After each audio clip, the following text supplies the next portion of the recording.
Hello everyone, आप सब कैसे हो? तो इस सैटरडे हमें एक नया डोंगहुआ मिला है, फाइटर ऑफ डेस्टिनी। इसे वे ऑफ चॉइस भी बोला जाता है और ये कल्टिवेशन टाइप की स्टोरी है। सबसे खास बात ये है कि इस डोंगहुआ को स्टूडियो सेनमन ने बनाया है और इसी स्टूडियो ने पहले एजर लेगेसी पे भी काम किया है। आपको याद होगा उसके विजुअल्स कितने ज्यादा खूबसूरत थे, खासकर फाइट सीन्स इतने स्मूथ और डिटेल कि देखने में मजा ही आ जाता है। अब अगर स्टोरी की बात करूँ तो ऑनेस्टली मुझे अभी ज्यादा नहीं पता, क्योंकि मैंने इसका नॉवल ज्यादा नहीं पढ़ा है। हाँ, इसका एक नॉवल भी है और इस डोंगहुआ में टोटल 26 एपिसोड्स हैं। हमारा मेन कैरेक्टर है चेन सांग सेंग। वो एक अनाथ लड़का है जिसे सीनिंग सिटी के जी डाउरन ने पाला है। और जैसे अक्सर होता है, शुरुआत में हमारा मेन कैरेक्टर काफी वीक होता है, उसका बॉडी भी वीक है और उसकी मेरिडियंस भी स्ट्रॉन्ग नहीं है। तो अब सीधा स्टोरी में चलते हैं। शुरू में हमें बताया जाता है कि ये एक लड़के की कहानी है जो एक सफर पे निकलता है स्ट्रॉन्ग बनने के लिए और अपनी जिंदगी बेटर करने के लिए, और वो लड़का कोई और नहीं, हमारा चेन सांग सेंग है। अपने सफर के दौरान हम उसकी नेचर को साफ देख पाते हैं। वो दिल से बहुत अच्छा है। छोटी से छोटी जान के लिए भी, एक छोटी सी चिड़िया को भी वो मेंटू खिलाता है जब तक उसका पेट पूरा भर न जाए। इस बार वो जा रहा है डिवाइन कैपिटल। शॉर्ट में बोले तो वो आखिरकार वहाँ पहुँच जाता है। उसका मेन गोल है यांताओ अकेडमी में एंट्री लेना, जो कैपिटल की सबसे टॉप अकेडमीज में से एक है। अकेडमी के गेट के सामने पहले से बहुत सारे स्टूडेंट्स खड़े होते हैं। सब अपनी स्पिरिचुअल एनर्जी यूज करके गेट खोलने की कोशिश कर रहे होते हैं। जब चांग सेंग की बारी आती है तो एक स्टूडेंट नोटिस करता है कि वो तो बेसिक सेक्रेड मैरो लेवल तक भी नहीं पहुँचा और उसके पास बेसिक डिवाइन सेंस भी नहीं है। इस वजह से सब लोग उसे कम समझने लगते हैं। उन्हें लगता है कि ये लड़का गेट कभी नहीं खोल पाएगा, लेकिन चैंग सेंग को इससे बिल्कुल फर्क नहीं पड़ता। वो आराम से आगे बढ़ता है और गेट को हाथ लगाता है और तभी उसे एक बात समझ आती है, ये गेट ज्यादा एनर्जी के बिना भी खुल सकता है, क्योंकि उसे इसका मैकेनिज्म समझ आ जाता है। वो उसे थोड़ा एडजस्ट करता है और बस कुछ ही सेकंड्स में गेट खोल देता है। सब लोग हैरान रह जाते हैं। एक ऐसा लड़का जिसके पास कोई कल्टिवेशन नहीं है, उसने गेट खोल दिया, लेकिन जैसे ही गेट खुलता है तभी टीचर चाओ उस पर हमला कर देता है, क्योंकि उसने रूल फॉलो नहीं किया। रूल सिंपल था, सिर्फ स्पिरिचुअल एनर्जी से गेट खोलना था, लेकिन चांग सेंग ने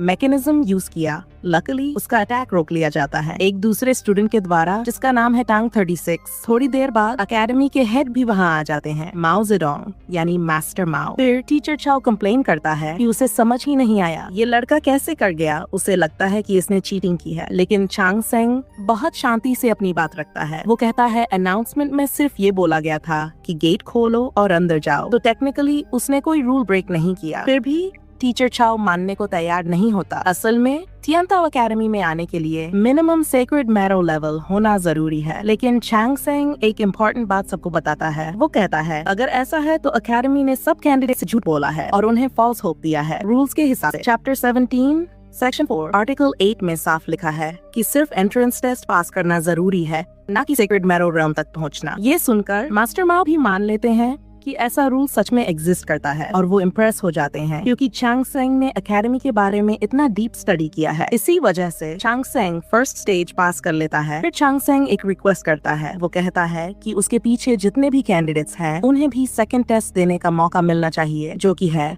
रिटन एग्जाम। और अपने लिए उसका गोल सिंपल है, वो नंबर 1 रैंक लेना चाहता है। लेकिन अचानक टीचर चाओ सिचुएशन को मुश्किल बना देता है। इस बार एग्जाम में टोटल 36 वॉल्यूम्स हैं और हर आंसर शीट के लिए सिर्फ 15 मिनट्स का टाइम है। अगर कैलकुलेट करें तो पूरा एग्जाम लगभग 6 आवर्स का बनता है। ये तो पागलपन है। 6 आवर्स का एग्जाम किसी को भी पूरी तरह थका देगा। लेकिन सरप्राइजिंगली चैंग सेंग एक्चुअली खुश हो जाता है, क्योंकि ये पूरा एग्जाम एंशिएंट टेक्स्ट पर बेस्ड है और वो अपने सीनियर और टीचर का थैंकफुल फील करता है, क्योंकि उन्होंने उसे कल्टिवेशन नहीं सिखाया बल्कि हमेशा एंशिएंट रिकॉर्ड्स पढ़ने को मजबूर किया। अब उसे समझ आता है, शायद उन्हें पहले से पता था कि ऐसा दिन आएगा। समय गुजरता है और एक एक करके कैंडिडेट्स एलिमिनेट होने लगते हैं। कोई भी क्वेश्चंस का सही जवाब नहीं दे पा रहा, लेकिन चांग सेंग और उसका नया दोस्त दोनों आखिर तक टिके रहते हैं। आखिरकार एग्जाम खत्म हो जाता है। अब सब लोग रिजल्ट्स देखने के लिए अनाउंसमेंट बोर्ड के पास इकट्ठा होते हैं। टीचर चाओ और एग्जामिनर्स पूरी तरह शॉक हो जाते हैं, क्योंकि चांग सेंग ने सारे 36 वॉल्यूम्स सिर्फ 2.5 आवर्स में कंप्लीट कर दिए। ये तो अनबिलीवेबल है। बाकी स्टूडेंट्स भी हैरान रह जाते हैं। इतिहास में किसी ने भी इतना परफेक्ट आंसर नहीं किया था। लेकिन तभी कुछ अनएक्सपेक्टेड हो जाता है। जनरल के रेजिडेंस से आई एक यंग लेडी टीचर चाओ से कुछ बात करती है और अचानक चांग सेंग का नाम बोर्ड पर आता ही नहीं है। मतलब वो फेल हो गया, फर्स्ट रैंक जाता है। शुई जन को, जो क्लियरली एक पावरफुल फैमिली का यंग मास्टर है, ये सुनकर चांग सेंग टीचर चाओ से बोलता है कि उसका पेपर दोबारा चेक किया जाए, लेकिन टीचर चो मना कर देता है। वो बस यही कहता है कि चांगसेंग टाओ एकेडमी में एंटर नहीं कर सकता। ये देखकर टांग 36 गुस्सा हो जाता है। वो डिमांड करता है कि आंसर शीट दिखाई जाए। सबको पता है चांगसेंग ने सब सही आंसर किया है, लेकिन चांगसेंग खुद पूरी तरह काम रहता है। वो कोई ट्रबल क्रिएट नहीं करना चाहता, ना ही सिचुएशन को और खराब करना चाहता है। वो बस इतना कहता है, अगर यहाँ एडमिशन नहीं मिला तो वो किसी और एकेडमी में चला जाएगा। वो ऐसा इसलिए कहता है क्योंकि उसे टियांटाओ एकेडमी से बहुत उम्मीदें थी। आखिर ये डिवाइन कैपिटल की नंबर 1 एकेडमी है, लेकिन जिस तरह से उन्होंने कैंडिडेट्स के साथ बिहेव किया वो सच में डिसअपॉइंटिंग है। उसकी ये बातें सुनकर टांग 36 और भी ज्यादा इंटरेस्टेड हो जाता है। फिर वो चांगसेंग को साथ में खाना खाने के लिए इनवाइट करता है और दोनों आपस में बात करने लगते हैं। चांगसेंग को एक चीज जानने की क्यूरियोसिटी होती है कि उसे टांग 36 क्यों कहा जाता है। तब पता चलता है कि ये नंबर एक्चुअली उसकी रैंक है, जो एक स्पेशल रैंकिंग से आता है जिसे चिंगयन रैंकिंग कहा जाता है। टांग 36 समझाता है ये रैंकिंग जो डायनेस्टी के यंग जनरेशन को दी जाती है और टॉप 5 लोग इंपीरियल एग्जाम में नंबर 1 बनने का चांस पाते हैं। टांग 36 ये जानकर शॉक हो जाता है कि चांगसेंग एक बहुत दूर के गांव से आया है, क्योंकि डिवाइन कैपिटल ईस्ट में है और चांगसेंग का गांव फार वेस्ट में, मतलब दुनिया के एक कोने से दूसरे कोने तक का सफर। फिर टांग 36 उसके पेरेंट्स के बारे में पूछता है। चांगसेंग शांति से जवाब देता है कि उसके पेरेंट्स नहीं हैं, उसे उसके सीनियर और मास्टर ने पाला है। उसे बस इतना पता है कि बचपन में उसे युनमो माउंटेन पर पाया गया था और उस समय एक अजीब सी घटना हुई थी। जब कोई उसे ले जाने की कोशिश कर रहा था, तभी अचानक एक गोल्डन ड्रैगन प्रकट हो गया, लेकिन उसके मास्टर प्रीस्ट जी ने उसे एक ही वार में भगा दिया। समय बीतता है और चांगसेंग बड़ा हो जाता है, लेकिन ना उसके मास्टर और ना ही उसके सीनियर कभी उसे कल्टिवेशन सिखाते हैं, बल्कि उसका मास्टर उसे मजबूर करता है कि वो 3000 टाओइस्ट स्क्रिप्चर्स पढ़े। उस सख्त ट्रेनिंग की वजह से चांगसेंग ने सारे 3000 स्क्रिप्चर्स याद कर लिए, लेकिन उसकी कल्टिवेशन जरा भी इम्प्रूव नहीं हुई। फिर चांगसेंग असली रीजन बताता है कि वो डिवाइन कैपिटल क्यों आया है। उसे एक बहुत इम्पोर्टेंट काम करना है। अभी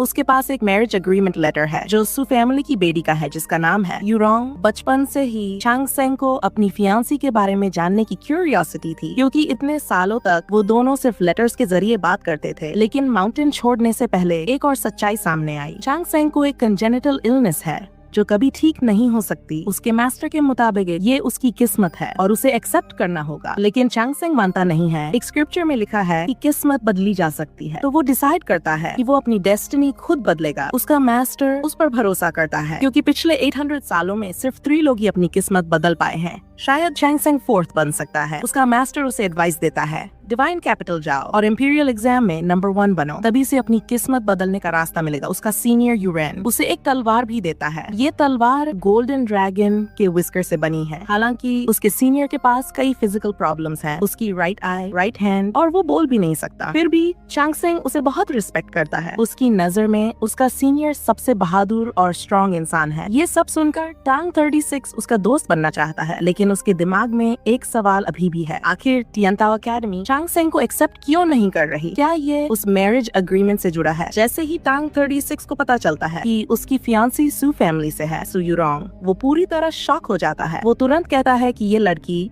सिर्फ 10 साल की उम्र में ही अपना ट्रू फीनिक्स ब्लड अवेकन कर चुकी थी और इसी वजह से उसे पूरे कॉन्टिनेंट की नंबर 1 जीनियस कहा जाता है। यहाँ तक कि रूमर्स भी हैं कि वो फ्यूचर में होली मेडन बन सकती है। तो साफ है ये मैरिज एग्रीमेंट बस नाम का ही है। तब टांग 36 एक सबसे बुरा पॉसिबल सिनेरियो समझाता है। शायद डिवाइन कैपिटल का रॉयल फैमिली पहले से ही चांगसेंग के आने के बारे में जानता है और इसी वजह से उसे टियांटाओ एकेडमी में इंटेंशनली एडमिट नहीं किया गया। सिंपल वर्ड्स में राज्य नहीं चाहता कि उसकी पहचान बाहर आए। वो नहीं चाहता कि वो फेमस बने, क्योंकि उनके लिए ये एक बहुत बड़ी बेइज्जती है। आखिर कैसे सू यूरोंग जो नंबर 1 जीनियस है और फ्यूचर की होली मेडन एक गांव के लड़के से एंगेज्ड हो सकती है जिसके पास कोई कल्टिवेशन भी नहीं है? ये उनकी फैमिली की रेपुटेशन और स्टेटस दोनों को नुकसान पहुंचा देगा, खासकर उसके पिता सू सीजी जो ईस्टर्न एम्पायर के डिवाइन जनरल हैं। लेकिन चांगसेंग का इंटेंशन साफ है। वो डिवाइन कैपिटल आया है इस मैरिज को कैंसिल करने के लिए, क्योंकि अपनी बीमारी की वजह से वो उसे बर्डन नहीं बनाना चाहता। आखिरकार चांगसेंग की मुलाकात सू सीजी से होती है। उसे अपनी बात सुनाने के बाद चांगसेंग कहता है कि वो लेटर सीधे सू यूरोंग को देना चाहता है, लेकिन उसके पिता मना कर देते हैं। वो कहते हैं कि लेटर उन्हें दे दे, वो खुद उसे पहुंचा देंगे। लेकिन चांगसेंग नहीं मानता। वो खुद पर्सनली देना चाहता है, क्योंकि वो उसे थैंक करना चाहता है। इसी एग्रीमेंट की वजह से वो माउंटेन छोड़कर बाहर की दुनिया देख पाया। ये सुनकर सुशिजी अचानक उस पर हमला कर देता है, लेकिन फाइट के दौरान चांग सेंग बहुत सारे अटैक्स को डॉज कर लेता है और तभी एक शॉकिंग बात सामने आती है। वो 3000 सेक्रेड स्क्रिप्चर्स सिर्फ नॉलेज नहीं रखते, बल्कि वो दुनिया की सारी मार्शल टेक्निक्स भी सिखाते हैं। और इतना ही नहीं, वो ये भी सिखाते हैं कि अटैक्स को कैसे काउंटर करना है और सही समय पर कैसे स्ट्राइक करना है। जब चांग सेंग को मौका मिलता है तो वो अपना गोल्डन ड्रैगन सोर्ड निकाल लेता है। ये देखकर सुशिजी शॉक हो जाता है। उसे समझ आता है कि ये तलवार बहुत ही डेंजरस है और चांग सेंग से जो ऑरा निकल रहा है वो बेहद खतरनाक है। उस वक्त सुशिजी डिसाइड कर लेता है कि इस लड़के को जिंदा नहीं छोड़ा जा सकता। वो एक डेडली ब्लड डिस्ट्रॉइंग अटैक की तैयारी करता है और उसी समय चांग सेंग भी पूरी तरह रेडी हो जाता है। बिना कल्टिवेशन के भी वो पीछे नहीं हटता। उसका करेज सच में बहुत इम्प्रेसिव है। लेकिन तभी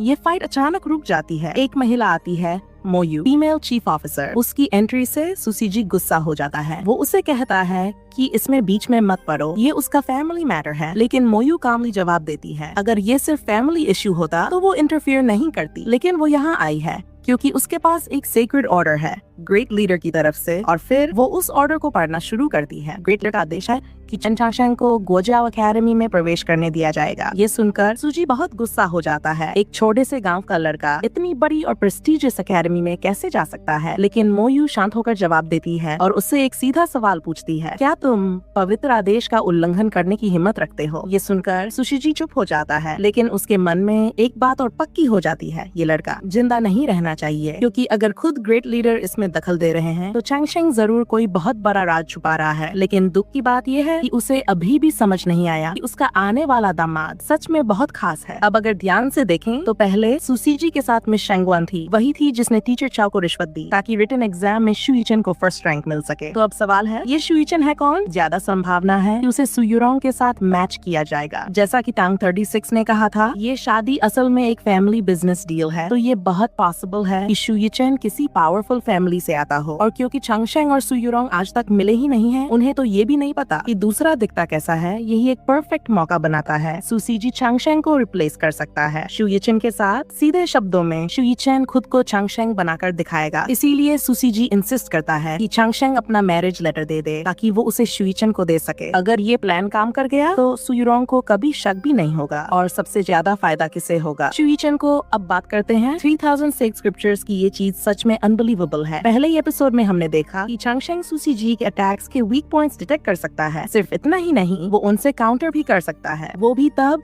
जब दोनों की पावर लेवल बिल्कुल अलग हो। इसका मतलब ये 3000 सेक्रेड स्क्रिप्चर्स सब कुछ मौजूद है। अल्केमी, फॉर्मेशंस, कल्टीवेशन और यहाँ तक कि मार्शल आर्ट्स भी, सब कुछ इसमें है। सीधे शब्दों में यही चांगशेंग की ताकत की असली फाउंडेशन है। और अगर कभी सच में कल्टीवेशन शुरू करता है तो उसकी पावर बहुत ही ज्यादा टेरिफाइंग हो जाएगी। तो मोयू चांग सेंग को वार्न करती है कि अब वो अपनी एंगेजमेंट के बारे में किसी को भी ना बताए। उसे ये भी क्यूरियोसिटी होती है कि ग्रेट लीडर ने उसे इतनी गहरी एबिस में क्यों भेजा, और वो एबिस असल में गोजो एकेडमी है। थोड़ी देर बाद वो दोनों वहाँ पहुँच जाते हैं और जैसे मोयू ने बोला था, वो जगह सच में एक एबिस जैसी ही लगती है। अकादमी पूरी तरह से टूटी हुई और नेग्लेक्टेड है, लेकिन सेनकांग सेंग की नजर में ये अकादमी काफी पुरानी लग रही होती है, बाकी अकादमियों से भी ज्यादा पुरानी। इसलिए वो सोचता है कि शायद पास्ट में ये सबसे बेस्ट अकादमी रही होगी। पर वो ऐसा क्यों सोचता है? क्योंकि उन 3000 सेक्रेड बुक्स में गोजाओ एकेडमी का कहीं भी जिक्र नहीं है। लेकिन नियोटांग के अकॉर्डिंग ये अकादमी सिर्फ 20 साल पहले बनी थी और इसका हेड था सेंग सिंगजाओ, पर उसका एम्प्रेस सेंग के साथ कॉन्फ्लिक्ट हो गया था। रीजन, किंगडम की पॉलिसीज बिल्कुल अनरीजनेबल थीं। इसलिए सेंग सिंगजाओ ने रिबेलियन शुरू कर दिया। लेकिन बैटल के दौरान ग्रेट लीडर खुद बीच में आ गया और उसने सबको पनिश कर दिया और गोजाओ एकेडमी को डिस्ट्रॉय कर दिया। आज भी वहाँ कुछ बिल्डिंग्स 2 टुकड़ों में बंटी हुई दिखती हैं। ये सब ग्रेट लीडर के अटैक के निशान हैं। लेकिन चांगशेंग को लगता है कि इस सब के पीछे कोई बड़ा सीक्रेट छुपा हुआ है। पर नियोटेंग उसे कहता है कि इतना ज्यादा मत सोचो। वो बस यही सोचता है कि ग्रेट लीडर ने उसे उसी अकादमी में क्यों भेजा जिसे वो खुद डिस्ट्रॉय कर चुका है। लेकिन चांगशेंग फिर भी मानता है कि यहाँ जरूर कोई राज है। तो नियोटेंग उससे पूछता है, क्या तुम सच में इतनी कर्स जगह पर रहना चाहते हो? वो ये भी कहता है कि यहाँ शायद तुम्हें कोई मिले भी ना। लेकिन चांगशेंग बिल्कुल कैलमली एक्सेप्ट कर लेता है। वो कहता है कि वो यहीं रहेगा क्योंकि ये जगह उसे उसके गांव के पुराने टेम्पल की याद दिलाती है जहाँ वो पहले पढ़ाई करता था। और सबसे इम्पोर्टेंट, उसने अपने टीचर से एक प्रॉमिस किया है, अगर वो एग्जाम पास कर लेता है और नंबर 1 बन जाता है तो वो अपनी किस्मत को बदलना सीख लेगा। ये सुनकर नियोटेंग कंफ्यूज हो जाता है। चांगसेंग ने अभी तक कल्टीवेशन अवेकन भी नहीं किया, तो वो इंपीरियल एग्जाम कैसे देगा? आखिर उस एग्जाम में पूरे कॉन्टिनेंट के जीनियस आते हैं। उसे लगता है शायद चांगसेंग के पास कोई हिडन टैलेंट हो, लेकिन जब वो उसका बॉडी चेक करते हैं तो पता चलता है उसके सारे मेरिडियंस कम्प्लीटली डैमेज्ड है, मतलब ऑलमोस्ट कोई होप ही नहीं है और एग्जाम भी सिर्फ 3 महीने दूर है। टाइम के हिसाब से देखा जाए तो सिचुएशन बिल्कुल होपलेस लगती है, लेकिन चांगसेंग को अपने टीचर की बात याद आती है। उसका बॉडी अलग है, इसलिए जब तक रिजल्ट प्रूव नहीं हो जाता वो फाइट करता रहेगा। जब वो लाइब्रेरी के पास पहुंचता है तो उसका गेट ऑलरेडी ग्रैंड काउंसिल ने लॉक कर दिया होता है, तो चांगसेंग सीधा उनसे मिलने चला जाता है और वहाँ उसकी मुलाकात होती है इंस्ट्रक्टर शिन से। शिन शॉक हो जाता है जब उसे पता चलता है कि चांगसेंग गोजो एकेडमी की लाइब्रेरी खोलना चाहता है और तुरंत वो कुछ एल्डर्स को बुला लेता है ताकि चांगसेंग को वहाँ से निकाल दिया जा सके। लेकिन तभी चांगसेंग एक रिकमेंडेशन लेटर दिखाता है जो ग्रेट लीडर ने दिया होता है। शुरू में उन्हें यकीन नहीं होता, लेकिन जब वो लेटर खोलते हैं तो पता चलता है कि वो सच में असली है, तो वो जल्दी से माफी मांग लेते हैं और उसे कई चीजें दे देते हैं, जैसे एक अलाउंस, अकादमी की सील और गोजो एकेडमी के कुछ ऑफिशियल ऑर्डर्स। चांगसेंग कंफ्यूज हो जाता है कि उसे ये सब क्यों दिया जा रहा है। फिर सच सामने आता है, गोजो एकेडमी में वो अकेला इंसान है, इसलिए नियमों के हिसाब से अब चांगसेंग ही अकादमी का हेड है। हाँ, क्योंकि वहाँ सिर्फ वही है। यकीन करना मुश्किल है, फिर भी वो इसे एक्सेप्ट कर लेता है। इसके बाद वो लाइब्रेरी वापस जाता है। अंदर बहुत सारी किताबें होती हैं और जब वो एक किताब खोलता है तो वो फिर से हैरान हो जाता है। ये किताबें उन 3000 सेक्रेट बुक से पूरी तरह अलग हैं जो उसने पहले पढ़ी थी। मतलब अब उसे नया नॉलेज मिलने वाला है। अचानक इंस्ट्रक्टर शिन और 4 एल्डर्स आ जाते हैं। वो कहते हैं कि वो जगह साफ करने में मदद करना चाहते हैं, लेकिन उनके चेहरे पर साफ डर दिख रहा होता है। चांगसेंग उनकी मंशा नहीं समझ पाता, पर क्योंकि वो जिद करते हैं तो वो उन्हें पूरी लाइब्रेरी साफ करने देता है। लगता है ग्रेट लीडर के साथ कुछ चल रहा है। शायद पहली बार ग्रेट लीडर ने खुद किसी को चुना है और वो इंसान है चेन चांगसेंग, इसलिए वो मानते हैं कि उसमें जरूर कोई एक्स्ट्राऑर्डिनरी टैलेंट है। इंस्ट्रक्टर सिन तो ये तक अंदाजा लगाता है कि चांगसेंग हाई मेडिटेशन लेवल तक पहुंच चुका है, लेकिन चांगसेंग शांति से कहता है कि उसने अभी तक कल्टीवेशन शुरू भी नहीं किया। ये सुनकर जिन पूरी तरह शॉक हो जाता है। फिर वो मेई लीसा से मिलने जाता है जो ग्रैंड काउंसिल की मेन हेड है, क्योंकि ग्रेट लीडर ने उसे चेन चांगसेंग को गाइड करने का काम दिया है, इसलिए वो अब चांगसेंग के साथ गोजो एकेडमी में रहेगा। लेकिन मेई शांत होकर जवाब देती है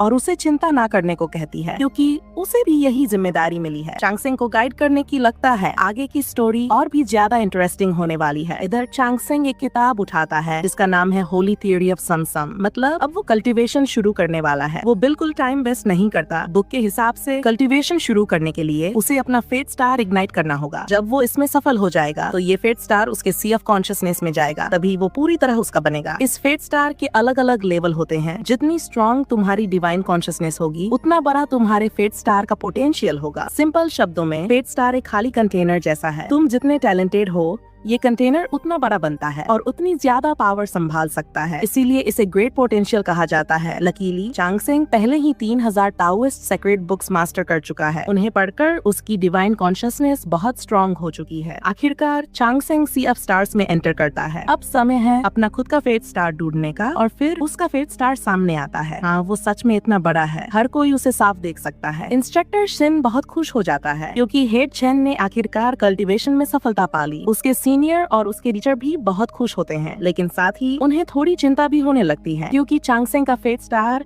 यकीन से भी ज्यादा बड़ा है और उसे पाने के लिए उसे सी ऑफ स्टार्स के अंदर लाइफ एंड डेथ के गेट से गुजरना होगा। फेट स्टार जितना स्ट्रॉन्ग होता है उसे हासिल करना उतना ही मुश्किल होता है। अभी चांगसेंग के सामने एक दीवार है, एक barrier, gate of life and death. अब सब कुछ उसी पर डिपेंड करता है। जैसे ही वो इसे छूता है उसे तुरंत खतरा महसूस होता है। सिर्फ छूने से ही उसकी डिवाइन कॉन्शियसनेस कमजोर होने लगती है। उसे समझ आ जाता है अगर वो जबरदस्ती अंदर गया तो उसकी कॉन्शियसनेस पूरी तरह टूट सकती है। फिर भी ये उसका पहला कदम है, वो फेल नहीं हो सकता। तो चांगसेंग एक रिस्की कदम उठाता है। वो आगे बढ़ता है और उसमें घुसने की कोशिश करता है। उसकी ये स्ट्रगल यूरान और उसके टीचर महसूस करते हैं क्योंकि अचानक उसकी अरा कमजोर होने लगती है। फिर अचानक उसे पीछे फेंक दिया जाता है। उसका टीचर बस मुस्कुराता है। उसे पहले से पता है आगे क्या होगा। तुआन मेई भी इंस्ट्रक्टर शिन से कहती है कि जल्दी जज मत करो, बस इंतजार करो और देखो क्या होता है। इधर चांगसेंग के अंदर अभी भी वही जिद है अपने फेट स्टार तक पहुंचने की। वो अपनी लिमिट से आगे बढ़ता है क्योंकि इस जिंदगी में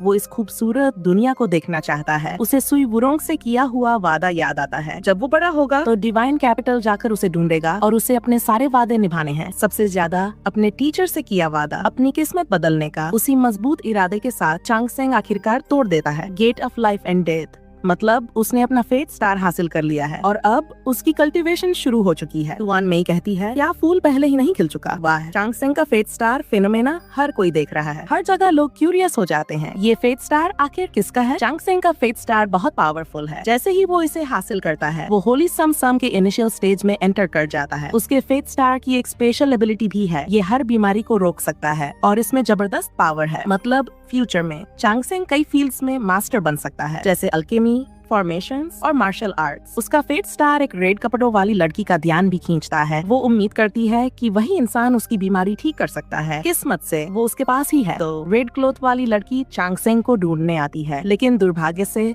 वो एक फॉर्मेशन पर पैर रख देती है और फिर उसकी मुलाकात होती है एक ब्लैक रोब वाले आदमी से। वो उसे बुलाता है योर हाइनेस और कहता है कि वो काफी समय से इसी जगह उसका इंतजार कर रहा था। उधर चांगसेंग को गोजाओ एकेडमी के अंदर कुछ अजीब महसूस होता है, तो वो तुरंत खड़ा हो जाता है। लेकिन ये सब हम एपिसोड 3 में कंटिन्यू करेंगे। ये एपिसोड सच में कमाल का था, शायद क्योंकि ये अभी एपिसोड 2 है। स्टोरी टेलिंग बहुत अच्छी लगती है। हर कैरेक्टर का अपना बैकग्राउंड है, खासकर तुआन मेई ग्रैंड काउंसिल की हेड। वो हर चीज बहुत एक्यूरेटली प्रेडिक्ट करती है। वो इंस्ट्रक्टर शिन से कहती है, शांत रहो, कुछ बुरा नहीं होगा। और जब फेट स्टार दिखाई देता है, वो फिर कहती है, जल्दी जज मत करो। जब चांगसेंग अपना फेट स्टार पा लेता है, वो कहती है, फूल पहले ही खिल चुका है। ये लाइन बहुत कूल लगती है, भले ही पूरी तरह समझना थोड़ा मुश्किल हो। जहाँ तक उसके टीचर प्रीस्ट जी की बात है, वो बस मुस्कुराते हैं क्योंकि उन्हें पता है और यकीन है कि चांगसेंग जरूर सफल होगा। और अब हम अगली बार एपिसोड 3 कंटिन्यू करेंगे। ठीक है, आज की वीडियो में बस इतना ही। Thank you so much end तक देखने के लिए। मेरी तरफ से एक मैसेज, हमेशा एक अच्छा इंसान बनने की कोशिश करो, चाहे मुश्किल ही क्यों ना हो। To be continued. Next video में मिलते हैं। Bye bye.